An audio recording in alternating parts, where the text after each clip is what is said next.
ಅಲ್ಲ, ನಾನು ಕೇಳ್ತಿರೋದು NDA ಮೈತ್ರಿಕೂಟದ ಆಧಾರದಿಂದ ಅಧಿಕಾರಕ್ಕೆ ಬಂದರೆ, ಅಂದರೆ ಫುಲ್ ಮೆಜಾರಿಟಿ ಬಿಜೆಪಿ ಅಲ್ಲ, ಆದರೆ NDA ಆಧಾರದಲ್ಲಿ ಬರ್ತಾ ಇದ್ದೀವಿ ಅಂತಂದಾಗ ನರೇಂದ್ರ ಮೋದಿ ಅವರು ಪ್ರಧಾನಿ ಆಗ್ತಾರೆ ಹಾಗಿದ್ದಾರೆ. ಅವರು ವಾರಣಾಸಿಯಲ್ಲಿ ಗೆದ್ರೆ ಮಾತ್ರ ಸಹಜವಾಗಿ ಪ್ರಧಾನಿ ಆಗ್ತಾರೆ. ವಾರಣಾಸಿಯಲ್ಲಿ ಗೆದ್ರು ಅಂತ ಇಟ್ಕೊಳ್ಳೋಣ. ನನ್ನ ಪ್ರಶ್ನೆ, ವಾರಣಾಸಿಯಲ್ಲಿ ಗೆದ್ರು ಅಂತ ಇಟ್ಕೊಳ್ಳೋಣ. ಆದರೆ ಒಂದು ನಿಮಿಷ, ವಾರಣಾಸಿಯಲ್ಲಿ ಗೆದ್ದರು, ಆದರೆ ಬಿಜೆಪಿಗೆ ಬಂದಿದ್ದು 250 ಅಥವಾ 260, ಬಹುಮತಕ್ಕೆ ಇನ್ನು ಬೇಕು ಅಂತಂದ್ರೆ NDA ಮೈತ್ರಿಕೂಟ ಬೇಕು, ಅವರು ಇರ್ತಾರಾ ಅನ್ನುವಂಥದ್ದು. ಇಲ್ಲ, ವಾರಣಾಸಿಯಲ್ಲಿ ಗೆದ್ರೆ ಅವ್ರು ಇರ್ತಾರೆ ಅಂತ ವಾರಣಾಸಿಯಲ್ಲಿ ಗೆದ್ರೆ ಸಹಜವಾಗಿ ಅವರೇ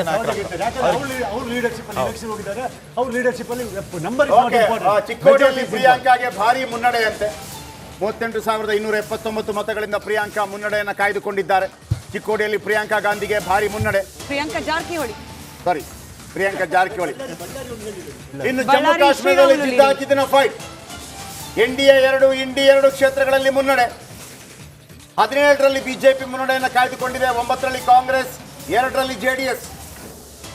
ಆದರೆ ಇಡೀ ರಾಜ್ಯದ ದೇಶದ ಗಮನ ಸೆಳೆದಿರುವಂತದ್ದು ಇದರ ಜೊತೆಗೆ ವಿಜಯಪುರದಲ್ಲಿಯೂ ಕೂಡ ಆರಂಭದಿಂದ ಜಿಗಿಜಿಣಿಗಿ ಅವರು ಯಾವ ರೀತಿ ಗೆಲುವಿಗೆ ಸನಿಹ ಆಗ್ತಾ ಇದ್ದಾರೆ ಅನ್ನೋದಕ್ಕೆ ನಿಮ್ಮ ರಿಪಬ್ಲಿಕ್ ಕನ್ನಡ ಸ್ಕ್ರೀನ್ ಮೇಲೆ ಈಗ ವಿತ್ ಡಿಜಿಟ್ಸ್ ಅನ್ನ ನೋಡ್ತಾ ಇದ್ದೀರಿ. ಒಂದೊಂದು ಮತಗಳ ಅಂತರವೂ ಕೂಡ ದಳಪತಿ ಕಮಾಲ್ ಮಾಡಲಿದ್ದಾರೆ ಅನ್ನೋದು ಈಗ ಈ ಕ್ಷಣದ ಅಪ್ಡೇಟ್. ಕುಮಾರಸ್ವಾಮಿಗೆ 1 ಲಕ್ಷ ಲೀಡ್ ಅನ್ನ ಕಾಪಾಡಿಕೊಂಡಿದ್ದಾರೆ ಕುಮಾರಸ್ವಾಮಿ ಅವರು. ಒಂದು ಕಡೆ ಬೆಂಗಳೂರು ಗ್ರಾಮಾಂತರ ಲೋಕಸಭಾ ಕ್ಷೇತ್ರದಲ್ಲಿ ಮಂಜುನಾಥ್ ಮುನ್ನಡೆಯನ್ನ ಕಾಪಾಡ್ಕೊಳ್ತಾ ಇದ್ರೆ, ಅತ್ತ ಮಂಡ್ಯದಲ್ಲಿ HD ಕುಮಾರಸ್ವಾಮಿ ಅವರು ಲೀಡ್ ಅನ್ನ ಕಾಪಾಡ್ಕೊಳ್ತಾ ಇದ್ದಾರೆ. ಅದು 1 ಲಕ್ಷ ಅಂತರ ಅಂತೇಳಿ ಈಗ ಸಿಗ್ತಾ ಇರುವಂತ ಅಪ್ಡೇಟ್.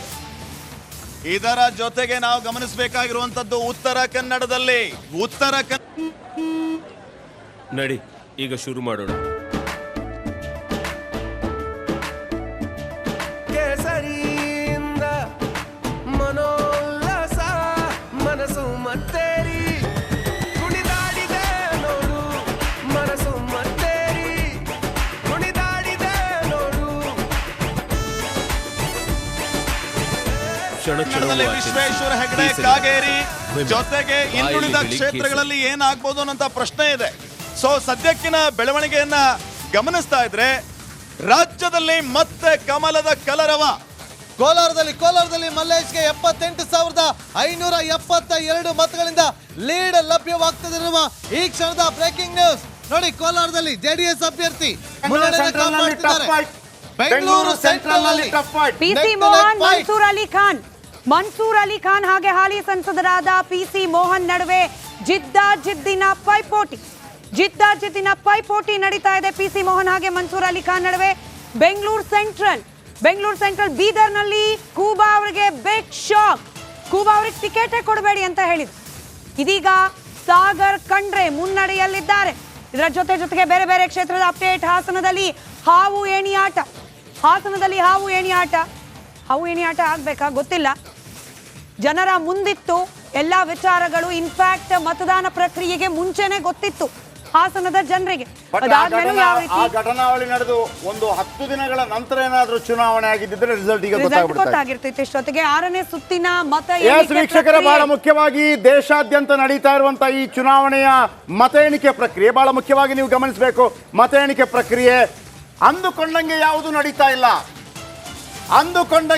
ನಡೀತಾ ಇಲ್ಲ. ಎಕ್ಸಿಟ್ ಪೋಲ್ ಏನ್ ಹೇಳ್ತು ಅದು ನಡೀತಾ ಇಲ್ಲ. ಕರ್ನಾಟಕದಲ್ಲೂ ಕೂಡ ಕಳೆದ ಬಾರಿ ಏನಾಗಿತ್ತು, 136 ಬರುತ್ತೆ ಅಂತ ಯಾರು ಹೇಳಿರಲಿಲ್ಲ. ಆದರೆ ಕಾಂಗ್ರೆಸ್ 136 ಬಂತು. ಈ ಬಾರಿ 400 ಪಾರ್, ನೋ 300, 299ರಲ್ಲೇ NDA ಒಂದು ರೀತಿಯಲ್ಲಿ ಆ ಕಡೆ ಈ ಕಡೆ ಓಲಾಡ್ತಾ ಇದೆ.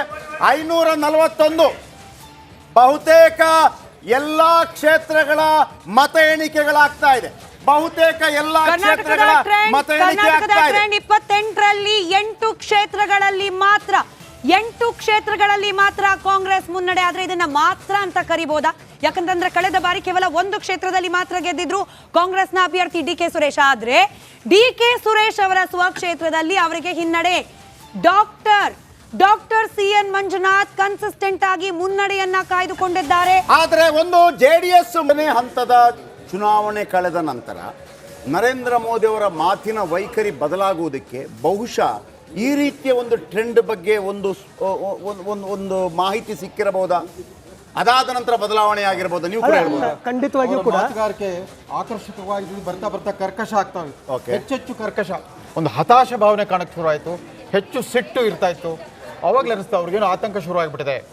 ಅಂಡರ್ ಕರೆಂಟ್ ಅವಾಗ ಹಿಂದೂ ಮುಸ್ಲಿಂ ಅನ್ನೋದನ್ನ ಜಾಸ್ತಿ ಬಳಸ್ತಾ ಬಂದರು. ಅಲ್ಲಲ್ಲ, ಈಗೇನು ವಿಚಾರಗಳನ್ನ ಇವರು ಅಲ್ಲಲ್ಲ ಏನು ವಿಚಾರಗಳನ್ನ ಇವರು ಪ್ರಸ್ತಾಪ ಮಾಡಿರಲ್ಲ. ರಾಮ ಮಂದಿರ ಇರ್ಬೋದು, ಆಮೇಲೆ ಮುಸ್ಲಿಮರಿಗೆ ಆಸ್ತಿಗಳನ್ನು ಹಂಚಿ ಬಿಡ್ತಾರೆ ಅನ್ನೋದಿರ್ಬೋದು, ಆಮೇಲೆ ನಿಮ್ಮ ಮನೆಯೊಳಗೆ 2 ಎಮ್ಮೆ ಇದ್ರೆ 1 ಎಮ್ಮೆ ಕದ್ಕೊಂಡು ಹೋಗ್ತಾರೆ ಅನ್ನೋದಿರ್ಬೋದು, ಈ ಎಲ್ಲ ವಿಚಾರಗಳಿದಾವಲ್ಲ ಇವು ಅಲ್ಲ, ಆ polarization ಅದು ಲಾಭ ಆಗ್ಬೇಕಲ್ಲ BJP ಗೆ? ಅಲ್ಲ ಅದು ಏನೇನು ಮಾಡ್ಲಿಕ್ಕೆ ಪ್ರಯತ್ನ ಮಾಡಿದ್ರು ಅದು ಯಾವುದು ಕೂಡ ಆಗಿಲ್ಲ, ಸಫಲ ಆಗಿಲ್ಲ ಅಂತ ನಾನು ಹೇಳ್ತಾ ಇದ್ದೇನೆ. ಯಾಕಂದ್ರೆ ಅದು ಸಫಲ ಆಗಿದ್ರೆ ಇವತ್ತು ಈ ರೀತಿಯಾದಂಥ ರಿಸಲ್ಟ್ ಇರ್ತಿಲ್ಲ. ಯಾವುದೇ ಒಂದು ವಿಚಾರ ಅದು ರಾಮ ಮಂದಿರ ಆಗಿರಲಿ ಅಥವಾ ಅವರು ಪ್ರಸ್ತಾಪ ಮಾಡಿದಂಥ ಬೇರೆ ಯಾವುದೇ ವಿಚಾರ ಇರಲಿ, ಯಾವ ವಿಚಾರ ಆದರೂ ಕೂಡ ಅದು ಕ್ಲಿಕ್ ಆಗ್ತಾ ಇದೆ, ಜನ ಅದನ್ನು ಎಕ್ಸೆಪ್ಟ್ ಮಾಡ್ತಾ ಇದ್ದಾರೆ ಅಂತ ಅನಿಸಿದರೆ ಅದನ್ನು ಅವರು ಕಂಟಿನ್ಯೂ ಮಾಡ್ತಾ ಇದ್ರು. ಬಟ್ ಪ್ರತಿಯೊಂದು ಹಂತದಲ್ಲೂ ಕೂಡ ಪ್ರಧಾನಿ ಮೋದಿ ಅವರು ತಮ್ಮ ಬೇರೆ ಬೇರೆ ರೀತಿಯಾದಂಥ ಸ್ಟ್ರಾಟಜಿಗಳನ್ನು ಮಾಡ್ತಾ ಹೋದರು. ಒಂದು ಹಂತದ ಮುಸ್ಲಿಂ ಲೀಗ್ ಮ್ಯಾನಿಫೆಸ್ಟೋ ಕಾಂಗ್ರೆಸ್ದು ಅಂತ ಹೇಳಿದರು. ಆಮೇಲೆ ಅಷ್ಟಕ್ಕೆ ಅದನ್ನ ಕ್ಯಾರಿ ಮಾಡಲಿಲ್ಲ, ಅದು ಬಿಟ್ಬಿಟ್ಟು ಮುಂದೆ ಬೇರೆ ಹೇಳಿದ್ರು. ಆಯ್ತು ಸರಿ, ಹಾಗಿದ್ರೆ ಇಂಡಿ ಮೈತ್ರಿಕೂಟ ಏನು ಬಂಗಾರದ ಕಿರೀಟ ತೋರಿಸ್ತು ಜನರಿಗೆ? Is that Akhilesh Yadav factor? ಬಹುಶಃ 10 ವರ್ಷದ ಒಂದು ಆಡಳಿತ ಪ್ಲಸ್ ಈಗ 2ನೇ ಬಾರಿಯಲ್ಲೇ ಯೋಗಿ ಆದಿತ್ಯನಾಥ್ ಅವ್ರ ಸರ್ಕಾರ ಕೂಡ ಇದೆ, ಅದರದ್ದು ಆ್ಯಂಟಿ ಇನ್ಕಂಬನ್ಸಿ ಕೂಡ ವರ್ಕ್ ಆಗ್ತಾ ಇರ್ಬೋದು. ವಿಶೇಷವಾಗಿ ಉತ್ತರ ಪ್ರದೇಶದಲ್ಲಿ ಈ ನಿರುದ್ಯೋಗ ಮತ್ತು ಬೆಲೆ ಏರಿಕೆ ಸಮಸ್ಯೆ ಏನಿದೆ ಅಲ್ಲ, ಆಮೇಲೆ ಅಲ್ಲಿ ಅಗ್ನಿವೀರ್ ಸಮಸ್ಯೆ ಏನಿದೆ, ಅಲ್ಲಿ ಯುವಕರಿಗೆ ಉದ್ಯೋಗದ ಪ್ರಾಬ್ಲಮ್ ಏನಿದೆ, ಅವರು ಬಹಳ ದೊಡ್ಡ ಮಟ್ಟದ ಒಂದು ರೂರಲ್ ಡಿಸ್ಟ್ರೆಸ್, ಒಂದು ಗ್ರಾಮೀಣ ಭಾಗದಲ್ಲಿ ಒಂದು ಬೇಗುದಿ ಅಂತ ಏನು ಕಾಣ್ತಾ ಇದೆ, ತಳಮಳ ಅಂತ ಏನು ಕಾಣ್ತಾ ಇದೆ, ಅದು ವರ್ಕ್ ಆಗಿರ್ಬೋದು ಅಂತ ಅನ್ಸುತ್ತೆ. ಅದನ್ನು ಬಹುಶಃ ರಿಕಗ್ನೈಸ್ ಮಾಡಲಿಕ್ಕೆ, ಅದನ್ನು ಅಡ್ರೆಸ್ ಮಾಡಲಿಕ್ಕೆ ಸರ್ಕಾರಕ್ಕೆ ಸಾಧ್ಯ ಆಗಿರ್ಲಿಕ್ಕಿಲ್ಲ. ಅದರ ರಿಸಲ್ಟ್ ಬರ್ತಾ ಇರ್ಬೋದು. ರಾಷ್ಟ್ರೀಯ ವೇದಿಕೆಗಳಲ್ಲಿ ಕೆಲವು ವಿಶ್ಲೇಷಕರು ಒಂದು ವಿಷಯನ ಎತ್ತಿ ಹೇಳಿದ್ರು. ಇದುವರೆಗೂ ಮೋದಿ ವೇವ್ ಅಂತ ಇರ್ತಾ ಇತ್ತು, ಈಗ ಮೋದಿ ಫಟೀಗ್, ಮೋದಿ ಅಲೆ ಅಲ್ಲ, ಈ ಸಾರಿ ಮೋದಿ ಅಂದ್ರೆ ಒಂಥರ ನಿತ್ರಾಣದ ಸಂಕೇತ. ಮೋದಿ ಫಟೀಗ್ ಆಗೋಗ್ಬಿಡುತ್ತೆ ಜನಕ್ಕೆ. ಯಾಕಂದ್ರೆ ಇಡೀ ಚುನಾವಣಾ ಪ್ರಶ್ನೆ ಮೋದಿ ಬೇಕಾ ಸಾಕು ಅನ್ನೋ ಸ್ಥಿತಿ ನಿರ್ಮಾಣ ಆಗ್ತಿದ್ಯಾ ಅಂತ ಹಲವಾರು ರಾಜಕೀಯ ವಿಶ್ಲೇಷಕರು ಮೋದಿ ಫಟೀಗ್ ಅನ್ನೋ ಇದೆಯಲ್ಲ ಅದು ವರ್ಕ್ ಆಗ್ತಾ ಇದೆ ಅಂತ ಕಾಣುತ್ತೆ. ಬಟ್ ಆಲ್ಟರ್ನೇಟ್ ಏನು ಅನ್ನೋ ಪ್ರಶ್ನೆಗೆ ಏನು ಉತ್ತರ ಹಾಗಾದ್ರೆ? ಸಪೋಸ್ ಮಮತಾ ಬ್ಯಾನರ್ಜಿ, ನಿತೀಶ್ ಕುಮಾರ್, ಚಂದ್ರಬಾಬು ನಾಯ್ಡು ಎಲ್ಲ ಇವರೊಟ್ಟಿಗಿದ್ರೆ ಇವರಿಗೆ ಸಿಂಪಲ್ ಮೆಜಾರಿಟಿ ಬರ್ತಾ ಇರಲಿಲ್ಲ NDAಗೆ. They would have stuck the election. Mamata Banerjee ಅದು ಆಕ್ಚುಲಿ ಇಂಡಿಯಾ ಅಲಯನ್ಸ್ ಅಂತ ಫಸ್ಟ್ ಮಾಡ್ಕೊಂಡು ಹೋದ್ರಲ್ಲ, ಫಸ್ಟ್ ನಿತೀಶ್ ಕುಮಾರ್ ಕೈಗೊಟ್ಟರು, ಮಮತಾ ಕೈಗೊಟ್ಟರು. ಒಂದು ವೇಳೆ ಇದಾಗಿದ್ರೆ ಅಲ್ಲಿ ನೋಡಿ ವೆಸ್ಟ್ ಬೆಂಗಾಲ್ ವೋಟ್ ಸ್ಪ್ಲಿಟ್ ಆಗಿ ಅಲ್ಲಿ BJP ಜಾಸ್ತಿ ಬರ್ತದೆ. ಯಾಕಂದ್ರೆ ಕಾಂಗ್ರೆಸ್ ಅಲ್ಲಿ ಒಳ್ಳೆ ಓಟ್ ತಗೊಂಡಿದೆ, 2 ಸೀಟಲ್ಲಿ ಲೀಡಿಂಗ್ ಇದ್ದಾರೆ. Nobody expected, there also got the vote. Suppose India alliance ನಮ್ಮ ಬೆಂಗಳೂರು ತಾಜ್ ಬೆಸ್ಟ್ ಸ್ಟ್ಯಾಂಡಲ್ಲಿ ಮೀಟಿಂಗ್ ಆಯ್ತಲ್ಲ, ಆ ಮೀಟಿಂಗಲ್ಲಿ ಕಂಟಿನ್ಯೂ ಆಗಿ ಅದೇ ರೀತಿ ಮೀಟಿಂಗ್ ನಡ್ಕೊಂಡು ಹೋಗಿದ್ರೆ ಇವತ್ತು ಖಂಡಿತವಾಗಿಯೂ ಈ 298ರಲ್ಲಿ ಇಂಡಿಯಾ ಅಲಯನ್ಸ್ ಇತ್ತು, 210ರಲ್ಲಿ NDA ಹಿಡಿದಿತ್ತು. ನಿತೀಶ್ ಕುಮಾರ್ ಒಪ್ಪಿದ್ರೆ ಅಲ್ಲಿ ಮುಗಿತಿತ್ತು. ಬೇರೆ ರವೀಂದ್ರ ರೇಷ್ಮೆ ಅವರಿಗೆ ನಂದೊಂದು ಪ್ರಶ್ನೆ, ನೀವು ಹೇಳ್ತಾ ಇದ್ರಿ ಆಲ್ಟರ್ನೇಟಿವ್ ಏನು ಅನ್ನೋಂಥ ಮಾತು ಸ್ಮಿತಾ ಅವರು ಕೇಳ್ತಿದ್ರು. ಬಹುಶಃ ಮತ್ತೆ ಜನ ಪ್ರಾದೇಶಿಕ ಪಕ್ಷಗಳ ಕೈ ಹಿಡಿಬಹುದಾ? ಇಲ್ಲ, ಅದು ಹಂಗ್ ಪಾರ್ಲಿಮೆಂಟ್ ಸೃಷ್ಟಿ ಆದಾಗ ಮಾತ್ರ ಅದಾಗುತ್ತೆ. NDAಗೆ ಇನ್ನೂ ಲೀಡ್ ಇದೆ ಅವ್ರಿಗೆ. They already crossed half way mark. 290ರ ಆಸ್ಪಾಸ್ನಲ್ಲಿ ಇರೋದ್ರಿಂದ ಮತ್ತೆ NDAನೇ ಅಧಿಕಾರಕ್ಕೆ ಬರ್ಬೋದು. ಆದರೆ ಮೋದಿ ಅವ್ರು ಬಿಟ್ಕೊಡ್ಬೇಕಾಗಿ ಬರುತ್ತೆ ಅಂತ ಕಾಣುತ್ತೆ. ನೈತಿಕವಾಗಿ ತಮ್ಮ ಶಕ್ತಿಯನ್ನು ಕಳ್ಕೊಂಡ್ಬಿಡ್ತಾರೆ. ಮತ್ತೊಮ್ಮೆ ಪ್ರಧಾನಮಂತ್ರಿಯಾಗಿ ಮುಂದುವರಿಕೆ